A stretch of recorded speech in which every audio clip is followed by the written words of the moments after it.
A very good morning to all of you. This is Shivangi और मैं आप सभी का स्वागत करती हूँ सक्सेस आइकन चैनल पर, जहाँ पे हम एनसीईआरटी का एक इजी एक्सप्लेनेशन की सीरीज़ कर रहे हैं।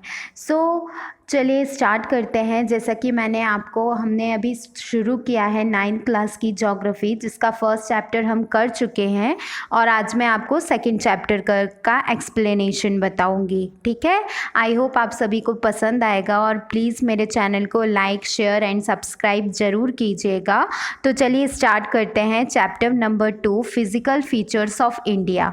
देखिए, पहले चैप्टर में हमने किस चीज़ के बारे में डिस्कस किया था? पहले चैप्टर में हमने इसके बारे में डिस्कस किया था कि इंडिया का लैंड मास कितना है, कौन कौन से जो जोग्राफिकल एरियाज़ हैं वो इंडिया में इंक्लूडेड होते हैं, किस प्रकार का इंडिया का साइज़ है, कैसा लोकेशन है, कौन कौन उसके नेबर्स हैं। तो all these factors we have discussed in our first chapter and now in this second chapter we will discuss the physical feature of India. जो लैंड मास है उसका जो फिजिकल फीचर्स हैं, अब हम उसके बारे में डिस्कस करेंगे। ठीक है, तो फिजिकल फीचर्स में क्या क्या आ जाएगा? हमारा डेजर्ट्स आ जाएंगे, किस प्रकार की प्लेट से बना हुआ है, ठीक है, माउंटेन्स, वैलीज, ये सारी चीज़ें हम डिस्कस करेंगे। ठीक है, plains, plateaus, deserts, islands, all these things are discussed in this chapter. So let's start.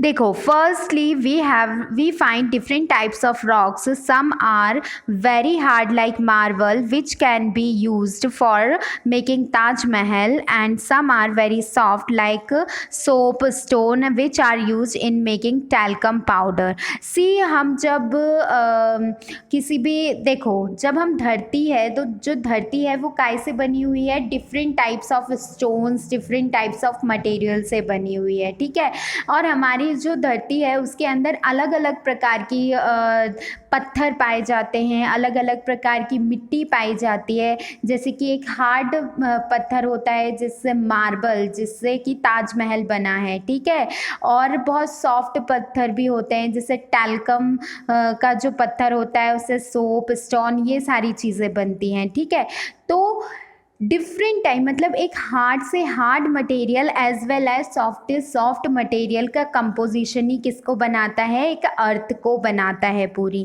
The colour of the soil varies from place to place. Yes, of course, जो कलर है soil का वो भी जगह जगह पे डिफरेंट रहता है। जैसे कहीं पे पीली मिट्टी पाई जाती है, कहीं काली मिट्टी पाई जाती है, कहीं पर लाल मिट्टी पाई जाती है। सो मिट्टी का कलर भी अलग अलग होता है हर जगह का। ठीक है, have you ever thought about the cause of these variations? तो क्या होता होगा इनका कॉज कि एक जगह अगर हम देखते हैं कि हमारा जो एरिया है वहाँ पे काली मिट्टी है और उससे थोड़े ही 1-2 किलोमीटर दूर पे कैसी लाल मिट्टी पाई जाती है। फिर अगर हम देखते हैं कहीं पे ककड़ीली मिट्टी, मतलब सैंडी सॉइल पाई जाती है, कहीं पे एकदम चिकनी मिट्टी पाई जाती है। ठीक है, तो ये क्या होता होगा? ऐसी कौन से फैक्टर्स हैं जो इन वेरिएशंस को कॉज करते हैं? Let's discuss.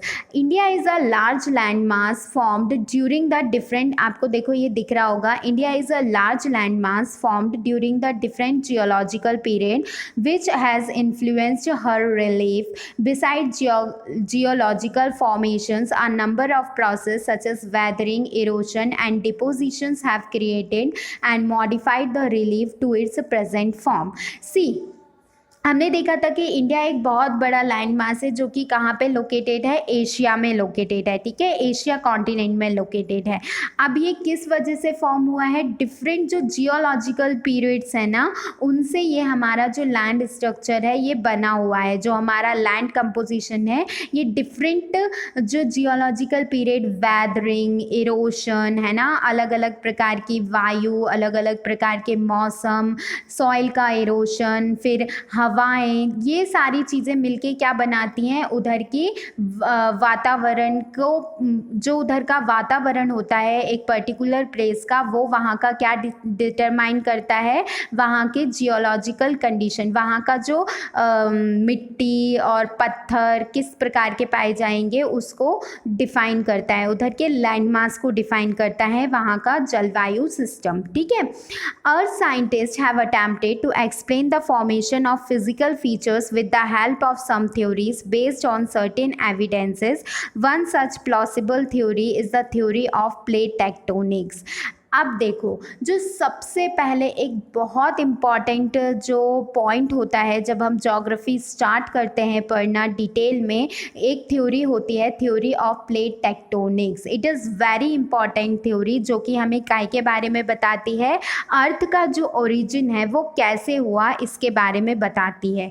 Let's see, according to this theory the crust, मतलब जो अपर लेयर होता है is of the earth has been formed out of 7 major and some minor plates. इस थ्योरी के हिसाब से जो हमारा अर्थ का क्रस्ट है वो किससे बना हुआ है, 7 तरीके की मेजर और कुछ माइनर प्लेट्स को मिलाकर। The movement of plates result in the building up of stress within the plates and continental rocks above leading to the folding, faulting and volcanic activities. सी देखो, जब हमारा अर्थ जो डिफरेंट प्रकार की वेदरिंग कंडीशंस हैं इनके द्वारा क्या बना है, हमारा अर्थ का क्रस्ट बना है। ठीक है। अब वेदरिंग कंडीशन में क्या आ जाता है कि कभी वहाँ पर क्या होगा, सॉइल का इरोशन भी होगा, 2 लेयर्स के बीच में स्ट्रेस भी होगा। ठीक है। आगे मैं आपको बताऊंगी अच्छे से कि किस प्रकार से जो लेयर्स हैं वो फोल्ड हो जाती, मतलब अर्थ में अगर कहीं पे स्ट्रेस आ गया तो वो जगह फोल्ड हो जाती है, तो वो एक हिल का फॉर्म ले लेती है। ठीक है। कहीं पे वॉल्केनिक एक्टिविटी हो जाती है, वहाँ पे गड्ढा जैसा बन जाता है, तो वहाँ पे पानी भर जाता होगा। जैसे कि केटर्स जो एक झील है, लोनार झील आई थिंक, या महाराष्ट्र में, जो कि केटर्स से बनी हुई है, मतलब मेटेरॉइड से आके जब जमीन पे गिरा तो वहाँ पे एक छेद हो गया और फिर वहाँ पे पानी भर गया, जो कि महाराष्ट्र में है। लेट्स सी, तो कौन कौन सी प्रोसेस होती हैं बनाने के लिए, folding, faulting and volcanic activities, ये 3 प्रकार की प्रोसेस होती हैं। Broadly these plates movements are classified into 3 types, और ये जो प्लेट्स का मूवमेंट है ये 3 प्रकार से होता है। Some plates come towards each other and form convergent boundary. देखो, कुछ प्लेट्स जो हैं, देखो ये जो आपको डायग्राम में दिख रहा होगा, ये 2 प्लेट्स क्या हो रही हैं, एक दूसरे की तरफ आ रही हैं, तो ये कैसी बाउंड्री बनाएंगी, कन्वर्जेंट। ये देखो आपको दिख रहा होगा यहाँ पे, इनने कैसी बाउंड्री बना ली, कन्वर्जेंट। 2 चीज़ें अब एक दूसरे के पास आ रही हैं तो क्या होंगी, ये कन्वर्जेंट बाउंड्री बनाएंगी। ठीक है। Some plates move away from each other forms divergent boundary. अब देखो यहाँ पे ये दोनों प्लेट्स क्या हो रही हैं, एक दूसरे से दूर जा रही हैं, तो इनकी जो बाउंड्री बन रही है इनके बीच में, ये कैसी बाउंड्री बनेगी, डाइवर्जेंट बाउंड्री बनेगी। थोड़ा सा इसमें गैप रहेगा, लेकिन ये हो सकता है एक दूसरे के ऊपर। ये देखो यहाँ से ये थोड़ी सी इसके ऊपर आ गई है। Then in the event of 2 plates coming together, they may either collide and crumble or one may slide under the other। देखो, जब कोई भी 2 प्लेट्स एक दूसरे के करीब आएंगी, मतलब एक ही डायरेक्शन में दोनों आएंगी, तो हो सकता है वो दोनों एक दूसरे से क्या हो जाएं, टकरा जाएं। हो सकता है एक प्लेट एक के ऊपर आ जाए। ठीक है। हो सकता है क्या, दोनों प्लेट्स जो हैं वो दे में ऑल्सो मूव हॉरिजॉन्टली, वो एक ऐसी एक हिल की तरह एक हॉरिजॉन्टल स्पेस भी बना सकती हैं अपनी बाउंड्रीज में। तो जब 2 प्लेट्स एक दूसरे के पास आएंगी तो क्या होगा, वो एक बाउंड्री को फॉर्म करेंगी। ठीक है। The movement of these plates have change and position and size of continents over a million of years. देखो, हमने पहले भी पढ़ा है कि जो अर्थ के नीचे प्लेट्स हैं वो क्या करती रहती हैं, वो हमेशा मूवमेंट करती रहती हैं, और कभी कभी जो वो मूवमेंट इतना ज़्यादा हाई एनर्जी के साथ होता है कि वो हमें विजिबल हो जाता है in the form of earthquake, in the form of volcano eruption, in the form of tsunami।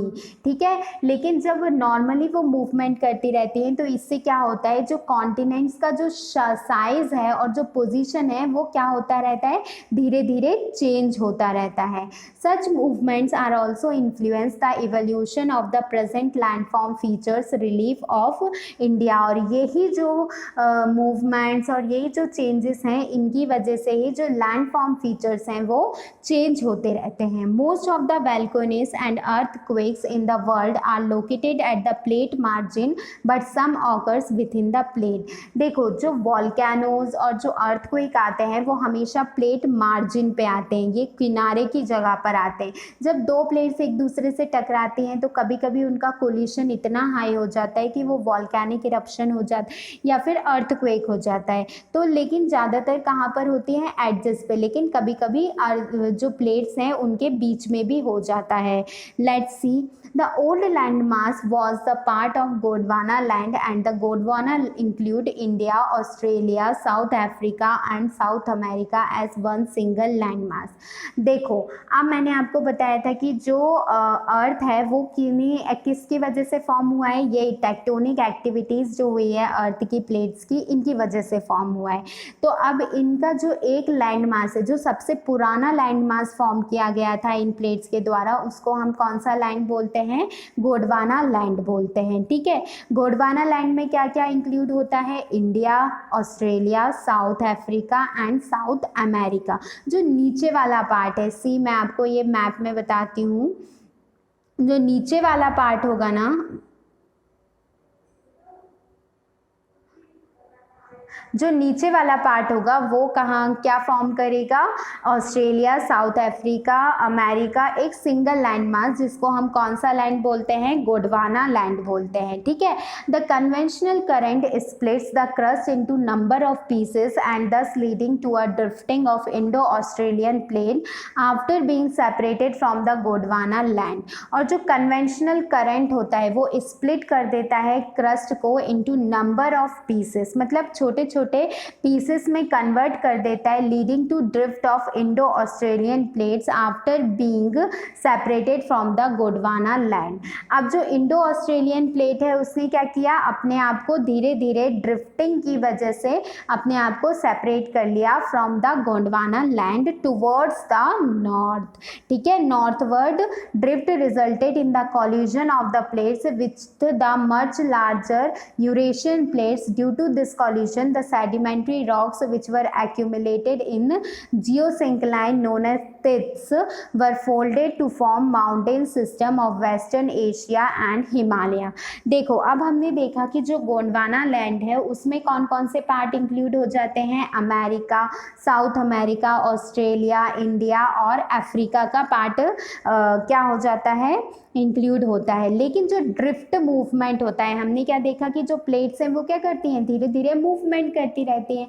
अब ये मूवमेंट की वजह से इन्होंने क्या किया, अपने आप को सेपरेट कर लिया, इंडो ऑस्ट्रेलियन प्लेट्स ने अपने आप को सेपरेट कर लिया गोंडवाना लैंड से। ठीक है, अब इनने जब सेपरेट किया अपने आप को तो ये क्या कर रही थी, नॉर्थ की तरफ ये नॉर्थ की तरफ मूवमेंट कर रही थी। और ये मूवमेंट में इतना ज़्यादा तेज़ी से था कि ये जाके किससे टकरा गई, यूरेशियन प्लेट से टकरा गई।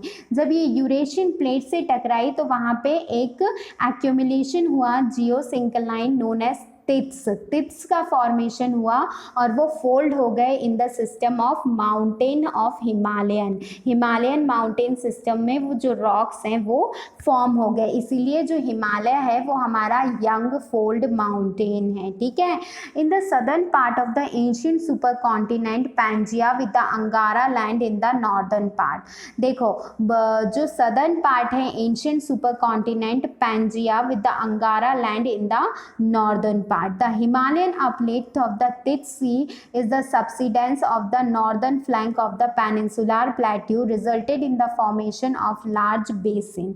ठीक है, in due course of the time this depression gradually got filled with the deposition of sediments by rivers flowing from the mountains in the north and the peninsular plateau in the south। अब देखो, हमने देखा कि जो तित्स सी है उसका जब collision हुआ तो उन्होंने एक यंग फोल्ड माउंटेन बनाया जिसको हम क्या बोलते हैं, हिमालयन बोलते हैं। ठीक है, जो कि कोल्यूशन ऑफ सेडिमेंट्री रॉक्स की वजह से बना हुआ है।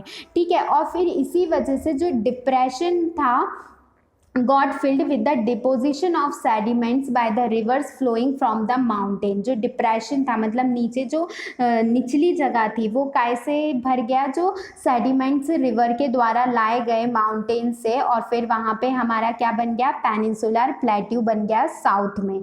अ flat land of extensive alluvial deposits led to the formation of northern plains of India.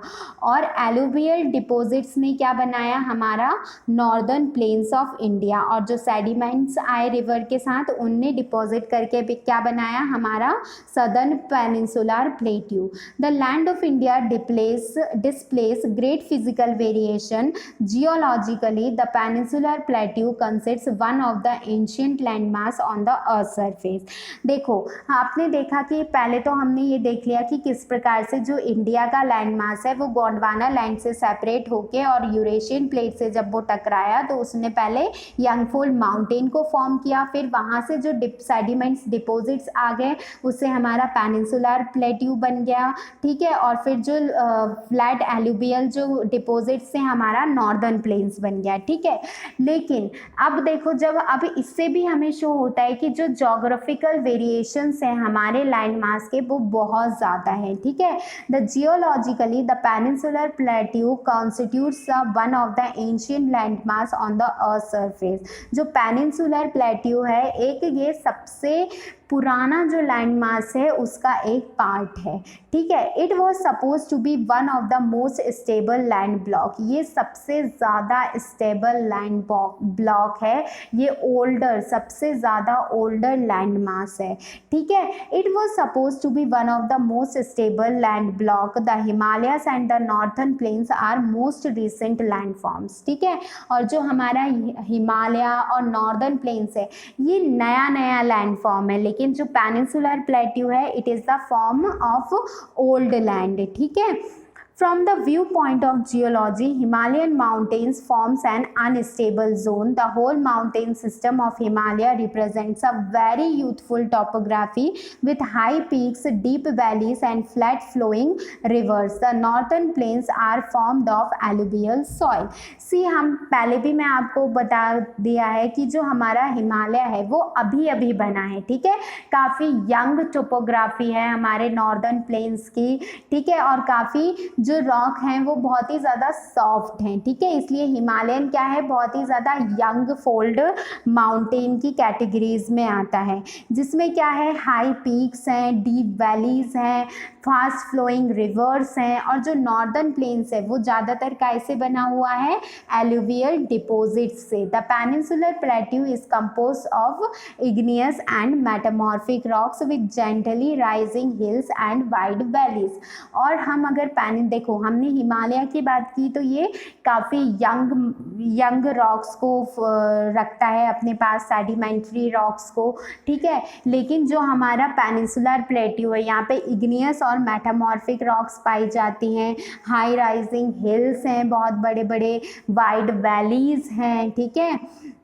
अब हम मेजर फिजियोग्राफिक डिविजन्स देखेंगे, ठीक है। किस प्रकार से हमारा जो फिजिकल फीचर्स ऑफ इंडिया हैं उनको ग्रुप किया गया है अलग अलग फिजियोग्राफिक डिविजन्स में। लेट्स सी, सबसे पहले तो आ जाता है हिमालयन माउंटेन्स वाला रीजन, फिर आ जाता है नॉर्दर्न प्लेन्स, फिर आ जाता है peninsular plateau, then Indian desert, then coastal plains and the islands. अगर हम फिजिकल फीचर्स की बात करें तो इंडिया का जो जोग्राफिकल लोकेशन है वो काफ़ी रिच है।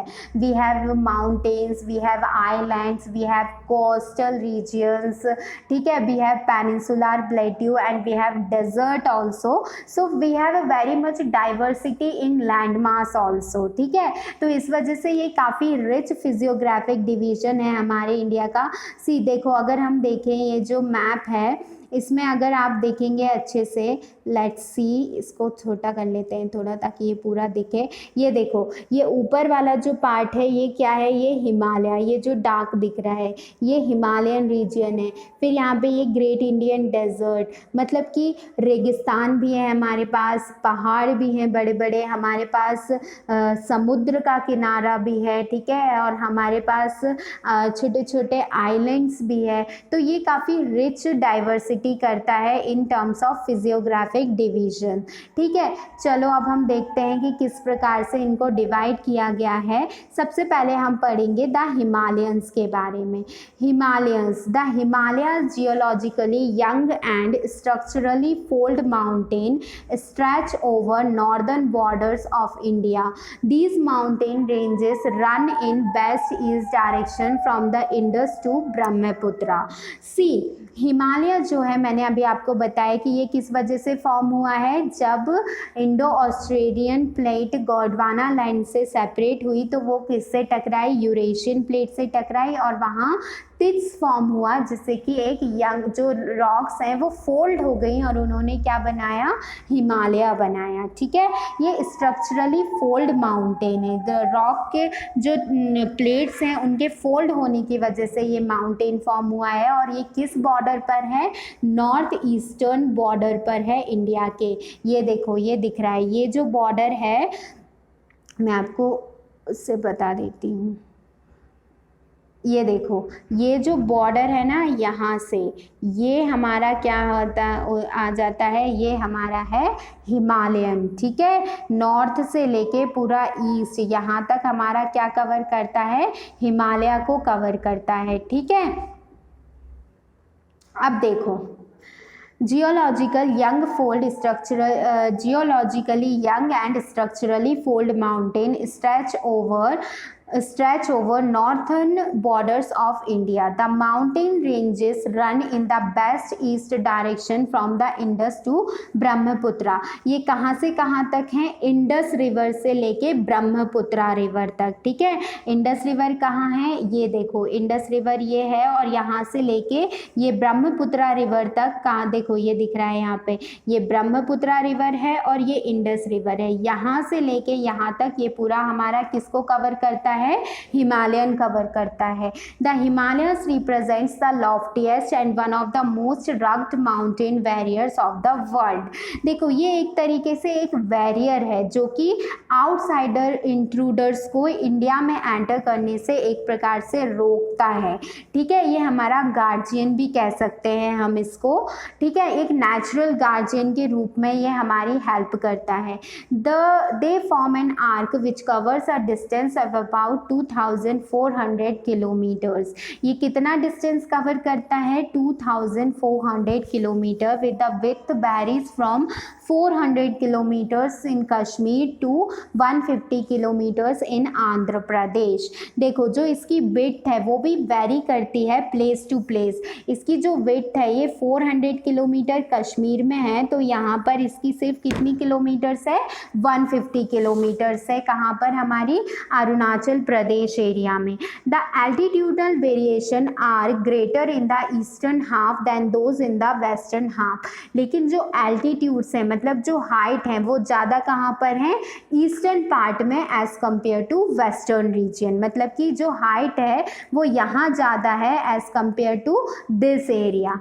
ठीक है, आगे देखते हैं आगे क्या बोल रहा है ये। The Himalayas consist of 3 parallel ranges in its longitudinal extents. A number of valleys lie between these ranges. The northernmost range is known as Great and Inner Himalayas or the Himadri.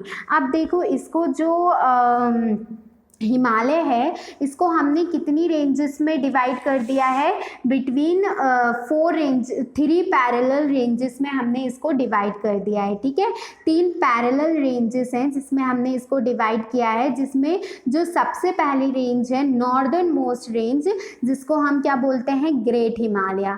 देखो ये वाला जो part है इसको हम क्या बोलते हैं, ग्रेट हिमालय बोलते हैं, और इसको हम हिमाद्री भी बोलते हैं या फिर इनर हिमालय बोलते हैं। It is the most continuous range consisting of loftiest peak with an average height of 6000 metres. इधर की जो एवरेज हाइट है वो कितनी मीटर्स है, 6000 मीटर्स है। ठीक है, it consist of all prominent Himalayan peaks, और इस पे ज़्यादातर जितनी भी हिमालय की जो इम्पॉर्टेंट पीक्स हैं ये कहाँ पर हैं, इनर हिमालयाज में। हिमाद्री वाला जो पार्ट है यहाँ पर है इम्पॉर्टेंट पीक्स ऑफ हिमालय। ये एक प्रकार का कंटिन्यूअस माउंटेन रेंजेस हैं। ठीक है, अब चलो आगे देखते हैं। माउंट एवरेस्ट, कंचनजंगा, मकालू, धौलागिरी, नंगा पर्वत, अन्नपूर्णा, नंदा देवी, कामेत, नामचा बारबा, गुरला मंदाता, ये अलग अलग जो हमारी पीक्स हैं ये, और देखो कंट्रीज़, अलग अलग कंट्रीज़ में ये स्प्रेडेड हैं। जैसे माउंट एवरेस्ट कहाँ पर है? नेपाल में है। कंचनजंगा कहाँ पर है? इंडिया में है। The fold of great Himalayas are asymmetrical in nature. The core of this part of Himalayas is composed of granite. जो fold of great Himalayas हैं ये कैसे नेचर में है? असिमेट्रिकल नेचर में है, ठीक है। और जो कोर है ये हिमालय का, ये ज़्यादातर काय से बना हुआ है? ग्रेनाइट से बना हुआ है। It is perennial snow bound and number of glacial descent from this range. और ये किस प्रकार का है? पेरिनियल टाइप का है, मतलब इसमें हमेशा काय की क्या रहता है? स्नो रहता है। और ज़्यादातर जो ग्लेशियर्स हैं वो यहीं पर पाए जाते हैं, ठीक है। The names of the glaciers and the passes that lie in the great Himalaya. Okay, आप सब लोग मुझे कमेंट बॉक्स में लिख के बताएंगे कि जो ग्रेट हिमालयास हैं उनमें कौन कौन से ग्लेशियर्स पाए जाते हैं। Name of the state where highest peak is located. और आप मुझे कमेंट बॉक्स में ये भी लिख के बताएंगे कि सबसे हाईएस्ट पीक है जो हिमालय की, वो कौन से स्टेट में लोकेट करती है। The range lying to the south of the Himadri forms the most rugged mountain system and is known as Himachal और लेसर हिमालय। अब देखो जो साउथ में, अब ये तो हो गया हमारा कौन सा हिमालय? इनर हिमालय। अब इसके बाद जो नीचे वाला है उसको हम कौन सा हिमालय बोलते हैं? लेसर हिमालय या फिर हिमाचल हिमालयाज बोलते हैं। The ranges are mainly composed of highly compressed and altered rocks. और ये ज़्यादातर काय से बना होता है? कंप्रेस्ड एंड ऑल्टर्ड रॉक से बने होते हैं। The altitude varies between 3700 and 4500। उनकी हाइट कितनी थी? इनर हिमालयाज की हाइट कितनी थी? 6000 मीटर्स। लेकिन इनकी हाइट थोड़ी सी कम है, 3700 से लेके 4500 मीटर्स तक। And the average width is of 50 kilometre. और इनकी जो विड्थ है वो कम से कम कितनी है? 50 kilometres. while the Pir Panjal range forms the longest and most important range. और जो पीर पंजाल रेंज है इधर की, ये सबसे ज़्यादा बड़ी और सबसे ज़्यादा लंबी और सबसे ज़्यादा इम्पॉर्टेंट रेंज है।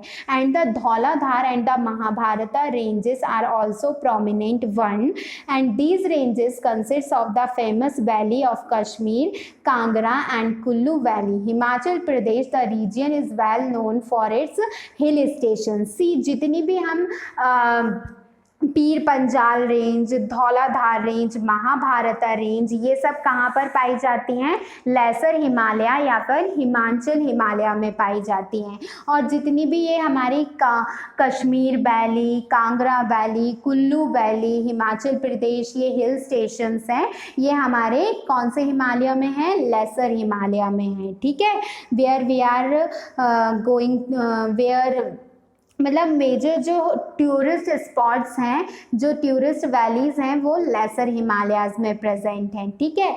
The outer most range of the Himalayas is called Shivaliks. जो सबसे आउटर मोस्ट रेंज है हिमालय की, वो कौन सी कहलाती है? शिवालिक्स कहलाती है। दे extend over a width of 10 to 50 kilometre. और इनकी जो विड्थ है वो कितनी है? 10 से 50 किलोमीटर्स है। And have in altitude varying between 900 to 1100 metres. और इनकी एल्टीट्यूड कितनी है? 900 से लेके 1100 मीटर्स तक। These ranges are composed of unconsolidated sediments brought down by the rivers forms the main Himalayan ranges located farther north। और ये जो रेंजेस हैं ये कैसे बनी होती हैं? अनकंसोलिडेटेड सेडिमेंट से, जो कि नदियों के द्वारा पहाड़ों पर से लेके आई जाती हैं और ये नीचे आके डिपॉजिट हो जाती हैं। ये वैलीज उनसे बनी होती हैं। These valleys are covered with thick gravel and thick gravel and alluvium. The longitudinal valley lying between lesser and the Shivaliks are known as dunes. और जो longitudinal valleys हैं जो काय के बीच में है, लेसर हिमालयाज के बीच में और शिवालिक्स के बीच में है, उनको क्या बोला जाता है, डन्स बोला जाता है. जैसे Dehradun, Kotli Dun, Patli Dun are the some of the well known Duns. ठीक है. Besides the longitudinal division, the Himalayas have been divided on the basis of region from the west to east. अब लॉन्गिट्यूडनल डिवीजन के बाद इनको हमने काय में भी डिवाइड कर दिया है, वेस्ट टू ईस्ट. अभी हमने नॉर्थ साउथ डिवीजन देखा था, अब हम इनका वेस्ट ईस्ट डिवीजन देखेंगे. Let's see, these divisions have been demarcated by the river valley. और इनको हमने किस बेसिस पे डिवाइड किया है, रिवर वैलीज के बेसिस पे डिवाइड किया है. For example, the part of Himalayas lying between Indus and Sutlej has been traditionally known as Punjab Himalaya. देखो, जो वैली काय के बीच में, इंडस और सतलज के बीच में, देखो ये इंडस है और ये सतलज रिवर है, इन दोनों के बीच में जो हिमालय है उसको हम बोलते हैं पंजाब हिमालय. ठीक है. आगे देखो, सॉरी,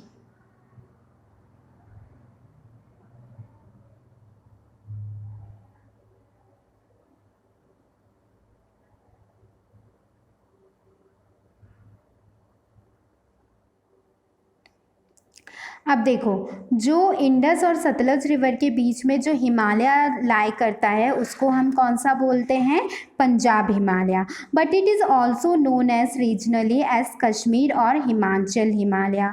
और इसको ज़्यादातर लोग, क्योंकि वो कश्मीर और हिमाचल वाले पार्ट में आता है, इसलिए इसको कश्मीर या फिर हिमाचल हिमालय भी बोल देते हैं, from west to east respectively. The part of Himalaya lying between Sutlej and Kali river is known as Kumaon Himalayas. अब जो सतलज और काली नदी के बीच में जो हिमालय का पार्ट आता है उसको हम कौन सा हिमालय बोलते हैं, उसको हम कुमाऊन हिमालय बोलते हैं. ठीक है. The Kali and the Teesta river demarcated the Nepal Himalaya. और जो काली और तीस्ता रिवर के बीच में जो हिमालय लोकेट करता है उसको बोलते हैं हम कौन सा Himalaya, Nepal Himalaya. And the part lying between Teesta and Dihang river is known as Assam Himalayas. और जो तीस्ता और दिहांग रिवर के बीच में है उसको हम बोलते हैं Assam Himalayas. There are regional names also in these broad categories. Find out some regional names of the Himalayas. ठीक है.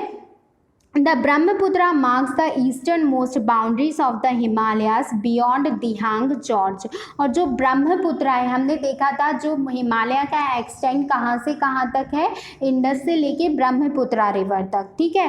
तो जो ईस्टर्न मोस्ट बाउंड्री है वो हिमालय की, वो कौन काय के द्वारा बनाई जाती है, ब्रह्मपुत्र रिवर के द्वारा बनाई जाती है, beyond the Dihang gorge. The Himalayas bend sharply to the south and spread along the eastern boundary of the India. और ये कहाँ से कहाँ तक है, ईस्टर्न बाउंड्री ऑफ इंडिया है वहाँ तक है ये. They are known as Purvanchal और ईस्टर्न हिल्स और द माउंटेन्स. और इनको वहाँ पर किस नाम से जाना जाता है, पूर्वांचल, क्योंकि ये पूर्व में है. ठीक है. या फिर eastern hills. These hills running through the north eastern states are mostly composed of strong sandstones which are sedimentary rocks. और ये नॉर्थ से ईस्ट की तरफ ये जो हिमालय है इनका एक्सटेंट है और ये ज़्यादातर काय से बने हुए रहते हैं, strong sandstones which are sedimentary rocks, जो सैंडस्टोन से बने हुए होते हैं और जो कि कौन से प्रकार की रॉक होती है, सेडिमेंट्री रॉक्स होती है. ठीक है. Cover with dense forest and mostly run parallel ranges and valleys. और ये काय से बहुत ज़्यादा थिक फॉरेस्ट होता है यहाँ पर. The Purvanchal comprises the Patkai hills, Naga hills, Manipur hills and the Mizo hills. और जो पूर्वांचल है वहाँ पे कौन कौन से हिल्स हैं? Patkai hills, Naga hills, Manipur hills and Mizo hills. चलो एक बार मैं आपको मैप के द्वारा समझा देती हूँ तो हमारा ये काफ़ी ज़्यादा क्रिस्टल क्लियर हो जाएगा। देखो, सबसे पहले हमने काय के बारे में देखा, जो टेक्टोनिक प्लेट्स का मूवमेंट है, इसकी वजह से क्या हुआ, यूरेशियन प्लेट से वो कोलाइड हुई और उसने टिप्स सी थी, उसके द्वारा फोल्डिंग ऑफ प्लेट हुई और वहाँ से हमारा यंग फोल्ड माउंटेन बन गया जिसका नाम है क्या? हिमालय, जो कि एक बहुत बड़ा नेचुरल बैरियर है इन जो आउटसाइड इंट्रूडर्स हैं उनसे हमें बचाने के लिए, ठीक है। और ये काफ़ी इम्पोर्टेंट फिजियोग्राफिक फीचर्स हैं हमारे इंडिया की लैंडमार्क्स का, ठीक है। अब सबसे पहले हमने देखा था कि जो हिमालय है उसको हमने नॉर्थ साउथ डिवीजन में देखा, लॉन्गिट्यूडनल डिवीजन में देखा। तो सबसे पहले हमारा कौन सा हिमालय आया था? हिमाद्री रीजन आया था, ठीक है। इसको हम कौन सा हिमालय बोलते हैं? इनर हिमालयाज बोलते हैं, जहाँ पे बहुत सारे हमारी जो इम्पोर्टेंट पीक्स हैं, K2, Kanchenjunga, these are located in inner Himalayas या फिर हिमाद्री। देन उसके बाद हमने कौन सा हिमालय देखा? लेसर हिमालयाज देखा, जो कि उसके नीचे आता है। लेसर हिमालयाज में कौन कौन से? उसको हम हिमाचल हिमालय भी बोलते हैं, जिसमें हमारे जितने भी ये Pir Panjal range, Mahabharata range, Kashmir valley, Kangra valley, ये सब हमारी कौन से हिमालय में आ जाती है? लेसर हिमालयाज में आ जाती है, ठीक है। फिर उसके बाद जो सबसे नीचे वाला हिमालय है वो हमारा कौन सा है? शिवालिक रेंज, ठीक है। सबसे जो नीचे लॉन्गिट्यूडनल डिवीजन है वहाँ पे कौन सा आ जाता है? शिवालिक, जो कि काय से बना हुआ होता है, जिसमें मतलब लेसर हिमालय और शिवालिक हिमालयाज के बीच में जो थोड़े थोड़े डन्स हैं, जो हमारा देहरादून और देहरादून, ये सब कोटली डन, देहरादून, पाटली डन, ये सब हमारे कौन से हिमालयाज में आ जाते हैं? शिवालिक हिमालयाज में आ जाते हैं। ये देखो, ये शिवालिक रेंज जो सबसे नीचे है। देन उसके बाद हमने नॉर्थ साउथ डिवीजन के बाद अब हमने इसका वेस्ट टू ईस्ट डिवीजन किया। वेस्ट टू ईस्ट डिवीजन हम कैसा करेंगे? इंडस रिवर से लेके ब्रह्मपुत्रा रिवर तक, ठीक है।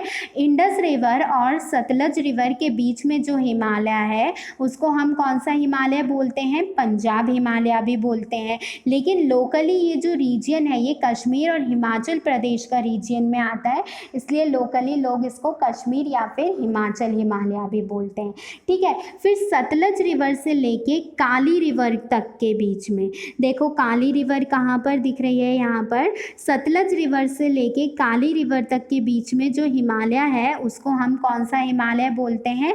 ये वाला जो पार्ट है, ठीक है, ये वाले पार्ट में हम कौन सा हिमालय बोलते हैं? कुमाऊन हिमालय बोलते हैं, ठीक है। फिर उसके बाद काली रिवर से लेके कौन सी रिवर तक? काली रिवर से लेके तीत्सा रिवर तक, है ना। देखो, काली रिवर से लेके तीत्सा रिवर तक हमारा कौन सा हिमालय आ जाता है? नेपाल हिमालय आ जाता है। देखो, ये जो नेपाल वाला रीजन है यहाँ पर, ये तीत्सा रिवर यहाँ पर है, छोटी सी सिक्किम के यहाँ से निकलती है, बांग्लादेश और ये सिक्किम यहाँ पर छोटी सी निकलती है, दैट इज़ तीत्सा रिवर। फिर उसके बाद तीत्सा रिवर से लेके ब्रह्मपुत्रा रिवर तक हमारा कौन सा? पूर्वांचल या फिर ईस्टर्न हिमालयाज आ जाता है। और ये देखो ये यहाँ से इसने ये ईस्टर्न बाउंड्री बनाई गई है। यहाँ पे ये देखो, ये गारो, खासी, जांतिया हिल्स है यहाँ पर, और ये पूर्वांचल हिमालय कहलाता है, ठीक है। आई होप आपको ये जो हिमालय का मैंने क्लासिफिकेशन बताया है ये आपको अच्छा लगा होगा एंड समझ में आया होगा। Thank you so much. और अगर समझ में आए तो please like share and subscribe कीजिएगा मेरे चैनल को। इससे काफ़ी ज़्यादा मुझे मोटिवेशन मिलता है और आई होप मैं और इम्प्रूव करूँगी अपने आप को, ताकि आपको और अच्छे से मैं समझा सकूँ, ठीक है। Thank you so much and please like share and comment and please subscribe my channel. Thank you.